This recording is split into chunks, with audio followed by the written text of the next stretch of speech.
Good evening, I'm Steve Hensley. The Rising Center in Hazard hosted an open house today, kicking off Sexual Assault Awareness and Prevention Month. WYMT's Chas Jenkins shows us what the center has in store. Hosting an open house, showing the community what they have to offer. We wanted to do this here at our center so people could come in, know where we're located, know what we do, get to know our staff, and get to know some of our community partners as well. Bringing attention to an important issue. Open a dialogue with community members, maybe gain some more community partners to help spread the word about sexual assault awareness and prevention. Kicking off the month, looking forward to a whole month of upcoming events. We're doing one at the Sapling Center in Perry and a few of our other counties on the college campuses. We have a Green Dot coordinator who's going into the high schools, doing some tabling, just some education-like things as well. Hoping to get their numbers up, seeing a decrease during the pandemic. Now that things are starting to open back up and we can be in person, we thought that this was definitely a great opportunity to invite the community in. Offering their services to anyone who may need it. We want people to know we're here. We want people to know that there's no criteria other than that they are a survivor or if they even know someone who has been affected. Never giving up on the region's survivors. In Hazard, Chas Jenkins, WYMT Mountain News. 35 people attended the open house. Wilson says an upcoming event is next week called Green Dot Week. A bill targeting drug traffickers is on the governor's desk. It's called Dalton's Law for Dalton Bishop, who died at 22 years old after taking fentanyl. The bill would require anyone convicted of trafficking the drug to serve at least 85% of their sentence. Dalton's mother met with lawmakers to draft the legislation.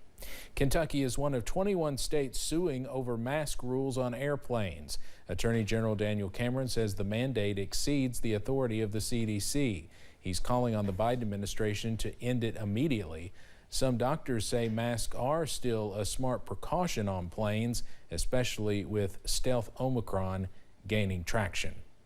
Emergency rent relief from the federal government helped prevent more than 1 million evictions last year. The government's $46 billion rent relief program helped about 1.36 million renters. The Eviction Lab report found it had a big impact on low-income and majority black neighborhoods. Those areas had the largest reduction in eviction filings last year. On Wednesday, Treasury officials reported that $30 billion of the funding was spent by the end of February, and more than 4.5 million payments have been made to households since January 2021. Treasury officials expect the remainder of the funds to be exhausted around June.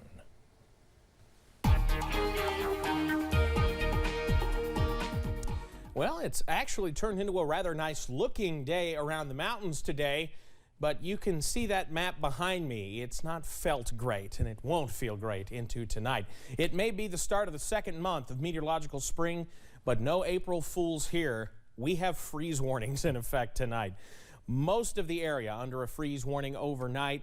Areas in that lighter blue color under the frost advisory. Temperatures maybe a couple degrees warmer, and I use warmer rather loosely, but it's something we're going to keep an eye on. It's been a beautiful looking day today. We've broken out into some sunshine. We're in the low 40s outside, though, in many spots. Downtown Whitesburg also looking sunny, into the mid 40s at this hour. We continue to watch temperatures stay in the upper 40s and low 50s. Now that we've broken out into sunshine, we're getting a little milder out there before the sun sets, but we're going to continue to see temperatures drop as we head into the nighttime hours. Pinpoint Doppler, that's a clean sweep. Nothing to worry about in terms of any kind of rainfall. That's all up to our north and east. Even the last of the clouds beginning to push out this afternoon, or I should say this evening. So we're not looking too bad. In any case, keep that WYMT weather app handy because we're still going to have the potential for some showers, not tonight, but as we get closer to tomorrow night. I'll break those chances down coming up in just a few minutes. Steve? All right, Evan, thank you. We have an update on wildfires still burning in Tennessee. Officials say they are now working two separate fires, one in Wears Valley, one in Seymour. Right now, the Wears Valley fire, which has been burning for at least a couple of days now, is around 85% contained, so some good news there, but it still covers about 2,700 acres. The Seymour fire is about 20% contained and covers about 800 acres. Investigators say no criminal activity is suspected in the Wares Valley fire. So far, no word yet about the Seymour fire, but several structures have been damaged or destroyed in those fires. One university in the region is getting ready to take to the mat. WYMT's Jordan Mullins has more from the University of Pikeville and how the Bears have pinned down their first wrestling program in school history. U-Pike Athletics has added a brand new program and a brand new coach to its staff, bringing collegiate wrestling to Eastern Kentucky for the first time in the school's history. Couldn't be more excited to be named the first head coach, and I felt really honored to be a part of U-Pike. I've loved every minute since I've been here. Mallow was named head wrestling coach this year and has since been recruiting new commits. I'm just really excited to kind of see everything come together, give kids in this part of the state another opportunity to go to college and wrestle. One such commit is Pike County native Gavin Hunt, who has been wrestling since middle school. Hunt also wrestled collegiately at Midway University, but decided to leave the sport and come home to finish his degree. I guess you'd say I didn't feel home, didn't feel at home there.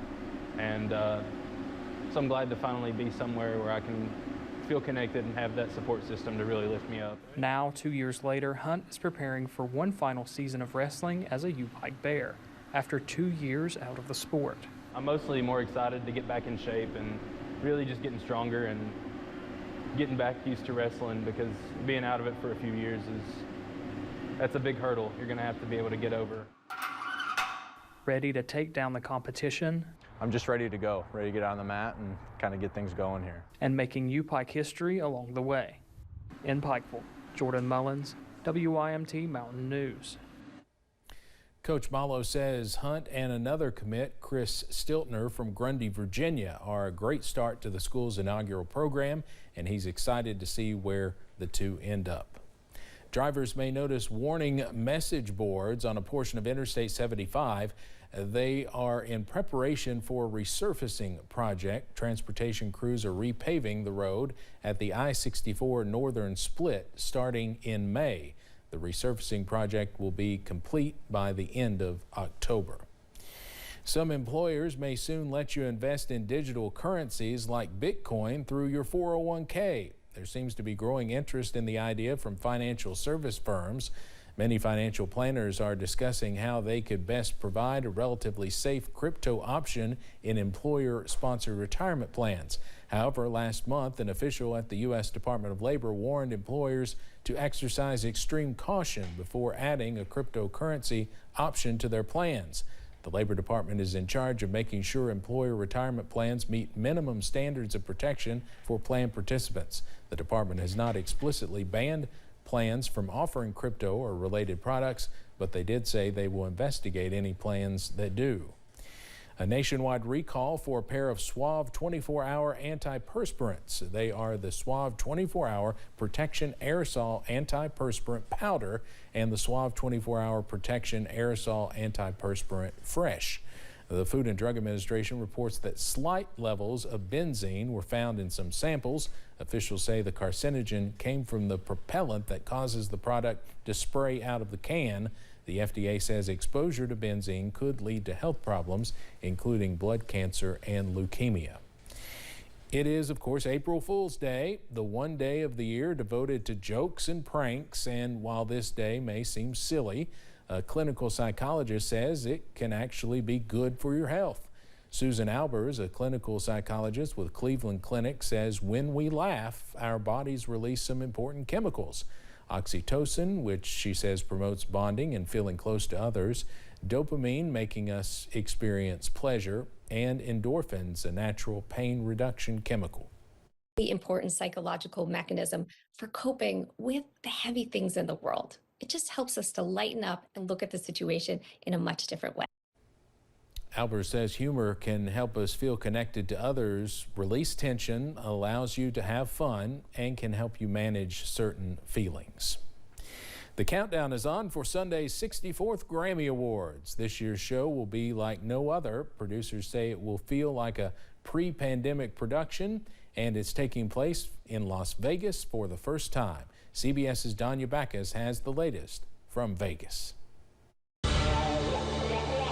Rehearsals are underway and crews are working out the final details for music's biggest night. For the first time ever, the Grammy Awards will be handed out in Las Vegas. Producers say the setting at the MGM Grand Garden Arena is intimate with a pre-pandemic feel. Silk Sonic, BTS, Lady Gaga, and Chris Stapleton are among those set to perform on the Grammy stage. So many great different kinds of music are represented, and you might find something that you didn't think that you liked.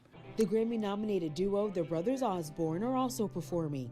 When you get in this room, you're playing to your peers in all genres and all of music. Icons, lots of them. So it is, the heat is on. Carrie Underwood is nominated for 2 Grammys. She's also debuting a new song. Well, I can't give away too much about my performance, but, it's just exciting to perform a new song that I love. Boom, boom, boom, yeah. John Baptiste leads the nominations with 11. But this year in particular, it's really something that everybody who knows just as well as I do what it takes to do what we do said that this is something that I feel is Grammy worthy.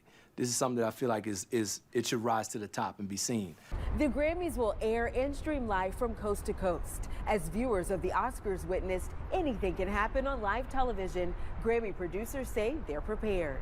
What do we do if X, Y, and Z happens? Yeah. And I think it just makes you have that conversation so that you're more ready for things when it can go right or wrong. Host Trevor Noah will also be there to keep the show on track for the 2nd year in a row. Danya Backus, CBS News, Las Vegas. Hopefully this will be a slap-free show. The 64th Grammy Awards airs live on WYMT and streams on Paramount Plus Sunday night. Coming up on Mountain News at 5:30, online shopping is on the rise, but so are scams. Next, an expert strategy to keep your money safe. And it's turned out to be a rather nice day around the mountains today, but we'll continue to see cold air kind of slap you in the face as you walk outside. I'll have the details on the way.